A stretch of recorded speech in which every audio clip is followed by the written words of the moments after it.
Bom, em meio a esse calor dessa discussão sobre segurança pública no Brasil, o mercado financeiro tem se preocupado cada vez mais com este assunto e o impacto da violência, da segurança ou da insegurança no ambiente de negócios.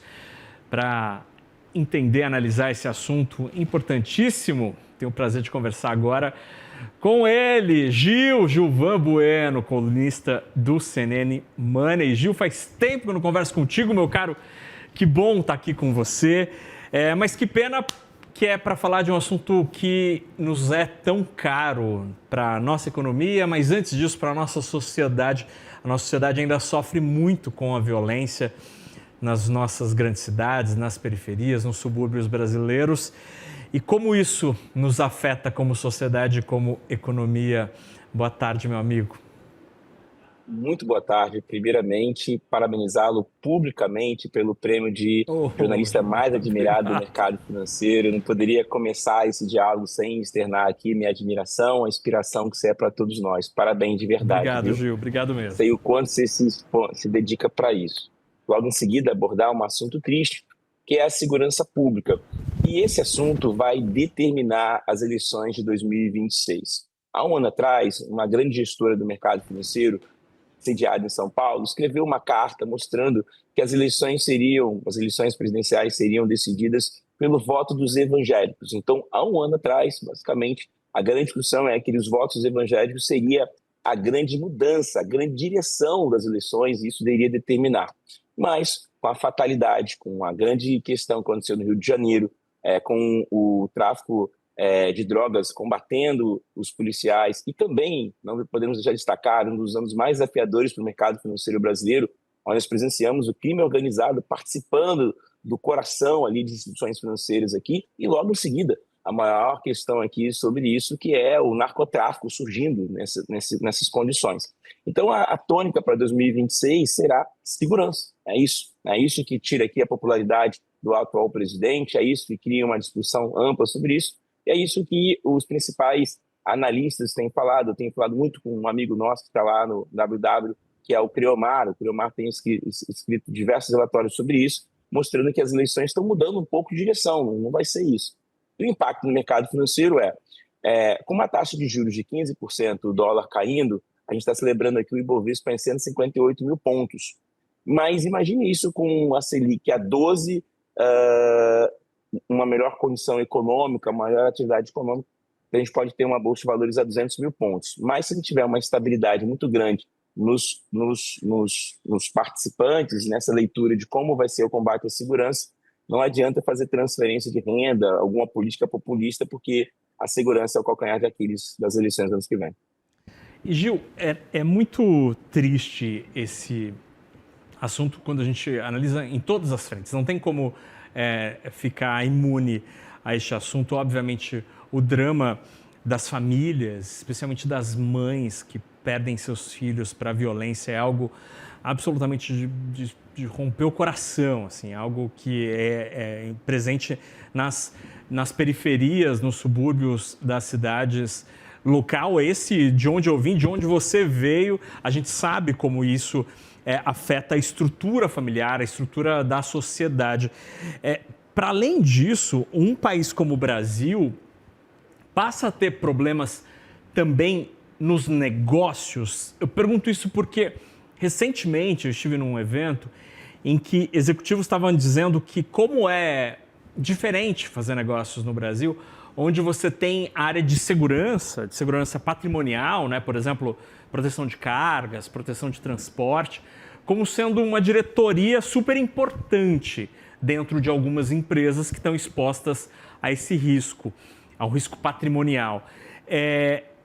A violência faz com que seja pior, mais difícil fazer negócios. Isso acaba afetando o jeito das empresas, Gil? Ótima pergunta, e você destacou muito bem. Isso traz a minha segurança. Eu sempre falo sobre esse desafio social e econômico do Brasil, e aqui tem um número que eu sempre gosto de apresentar e tenho repetido ele em diversas apresentações aqui para empresários e investidores. O PIB de São Paulo é 3 trilhões e o PIB do Rio de Janeiro é 1 trilhão. Como que pode São Paulo ter, em termos de produção, 2 vezes o que o Rio pode produzir. É uma distância assim, muito, muito representativa. Primeira questão, e o Danilo, nosso repórter aqui, que também foi premiado, fez uma reportagem quando o Rio de Janeiro foi assolado pelaquela questão de combate ao narcotráfico com os policiais, isso explodindo de uma maneira que impactou toda a cidade. São 300 milhões de reais o custo para algumas rodovias do Rio de Janeiro, principalmente como linha vermelha e linha amarela. Então, essas rodovias, existe aqui uma questão de assalto à carga, e aí você expõe aqui a questão patrimonial, e isso também aumenta o custo produtivo. Então, imagine que você tem levando uma carga e você tem que colocar um segurança atrás, e você tem que botar um satélite, um GPS para acompanhar isso. Então, esse custo logístico é um dos maiores custos aqui para o empresário. Depois você tem aqui o ICMS, olhando uma outra questão, que é um dos maiores do país. Então, você vai combinando desafios tributários, desafios de produtividade, como eu destaquei anteriormente, e você adiciona a parte da segurança, dessa instabilidade, do medo de algumas pessoas, isso prejudica bastante a geração de riqueza. E por isso, se você olhar desde 2005 a 2018, a FGV fez um estudo muito, muito interessante mostrando que o Rio estagnou, ele não está conseguindo crescer como ele deveria. Então, essa falha da segurança traz impactos para o Brasil. Só para lembrar, o Brasil até agora recebeu 9 milhões de turistas, um marco. O Rio de Janeiro consegue capturar muitos turistas estrangeiros. Então, imagine se ele tivesse aqui esse desenho de uma segurança melhor, de uma logística melhor, o que poderia ser construído. E aí também, falando na parte de geração de riqueza, tenho falado muito sobre produtividade no Brasil, as escolas públicas, né? A gente tem uma população, e aí dentro daqueles dados que saíram agora, 32% dos brasileiros economicamente ativos convivem com 1 ou 2 salários mínimos e, consequentemente, eles estão nas escolas municipais e estaduais, mas que quando ele tem ali um problema de segurança, de tiroteio na redondeza, de uma invasão, de alguma questão que prejudique o desempenho das aulas, isso acaba afastando alguns alunos. E por isso que a gente tem o seguinte: de cada 10 jovens que fazem escola pública, só 3 a 4 vão para o superior, enquanto um aluno que faz escola privada, 8 vão para o superior. E isso explica muito a nossa baixa questão em STEM, ciência, engenharia, matemática, tecnologia. Então, esse afastamento do jovem da escola prejudica a nossa produtividade lá na frente, e por isso que o Brasil tem um PIB estagnado nos últimos 40 anos. Gil, e aí você fala de um assunto é muito triste isso, né? Porque o jovem brasileiro ama esse negócio aqui, né? Não é só o brasileiro, obviamente, mas ama a tecnologia. E quando o jovem tem a possibilidade de aprender algo além disso, né, do uso desse negocinho aqui, como programar, por exemplo, ou criar conteúdo, é uma avenida maravilhosa. Os brasileiros, com a sua criatividade, poderiam estar muito à frente nessas áreas, né, de ciência, de tecnologia, de matemática, que é onde está a nova fronteira tecnológica. Gil, você que é uma das pessoas do mercado financeiro e do mundo da economia, que tem uma sensibilidade social mais aguçada e com um olhar assim empático, que a gente precisava mais. Onde a gente deveria, como sociedade, botar as nossas fichas num debate como o eleitoral e no nosso esforço geracional para, de fato, conseguir tirar resultado e melhor futuro das nossas potencialidades dos nossos jovens? Marca, primeiro, obrigado pelas palavras e pelo carinho aqui. Eu acabo tendo essa oportunidade de conversar.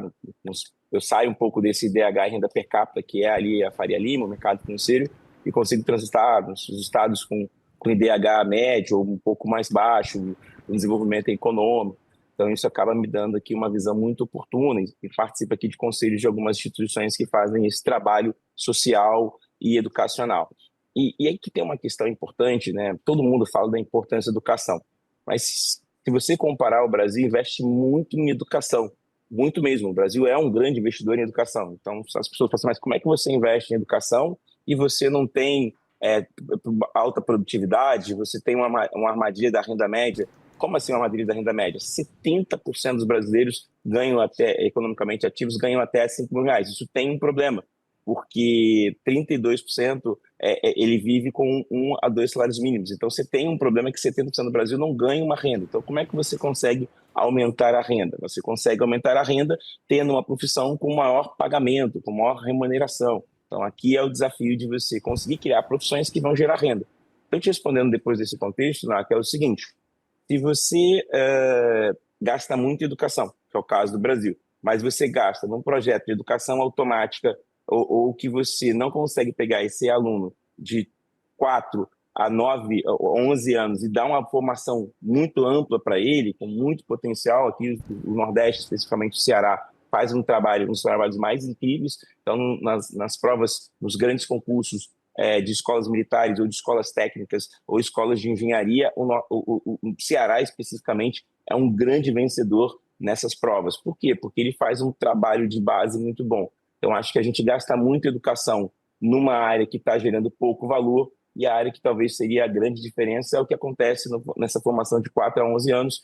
E aí, olhando, por exemplo, o que faz o leste europeu faz um trabalho muito amplo nessa formação, que depois de 11 a 16 ele tem uma outra capacidade cognitiva. Então, respondendo, esse investimento da base seria a melhor forma, e essa questão de ter aprovação automática direta para o jovem e avançando, talvez é uma armadilha de curto prazo, que as pessoas não estão vendo que tem um impacto na nossa produtividade, geração de renda, e um Brasil mais próspero e participando, como foi a sua introdução de inteligência artificial. Muito bem, Gilvan Bueno, falando que é isso, né? Não adianta só gastar em educação, é preciso gastar e alocar direito esse recurso, ter foco e observar também se a grana está fazendo efeito. O Gilvan falou das palestras dele. Se você contrate Gilvan, tem uma ótima palestra, fala como ninguém esse moço aí. E siga ele nas redes sociais, @Gilvan Bueno. Gil, obrigado por você estar com a gente nessa jornada aqui no CNN Money. E que bom conversar contigo, meu caro. Uma alegria revê-lo. Mais uma vez, parabéns. E a COP30 pelo seu olhar, teve um olhar mais humano. Adorei o sorvete. E que bom que você está de volta. Essa semana eu vou te dar um abraço. Valeu, tá combinado, meu caro. Se trouxer um sorvete do Rio, é um abraço ainda mais fraterno aqui. Um abração, Gil. Obrigado, boa semana.